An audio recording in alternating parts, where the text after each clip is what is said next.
nagugulat. Kasi hindi ko alam kung bakit sila nagugulat. Hindi naman ako aswang, ba? Nagugulat sila kasi hindi daw nila akalain na ganito yung height ko. Akala ko nagugulat sila kasi maganda yung boses ko. Yung pala, Sa height. yung height pala yung nagugulat sila sa height ko. Actually, mas mataas pa ako kay Vice Ganda. Pag nakaupo si Vice.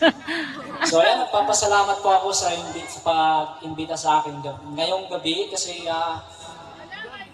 nung sinabihan nila ako na meron ako ditong guesting, actually hindi ako nagdalawang isip na tanggapin kasi first time kong pumunta dito sa Dire. Tsaka na naririnig ko, meron sa akin nag-chat, kukomment. Marami pala dito mga dumasig. Yan, so sino dito yung mga dumasig?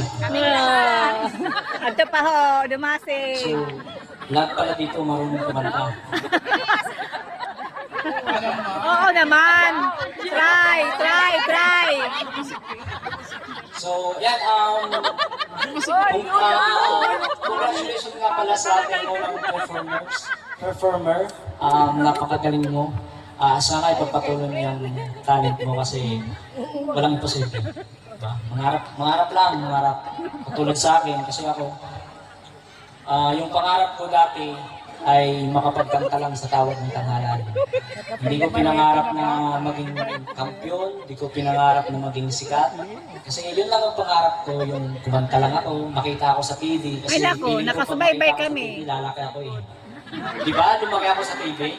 Sino yung hindi nagsasabi na ako lumaki sa TV? So ayan, ang susunod kong kakantahin ay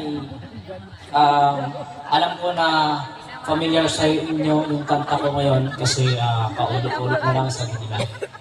Pero gusto kong ma-feel ninyo yung kinanta ko sa tawag ng tanghalan.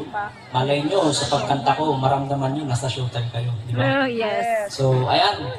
Para sa mga taga-Pirit, para sa akin mga kamag-anak dito, Mga ang dumasig. awitin ito ay para sa inyo. Minamahal kita. Yan. So,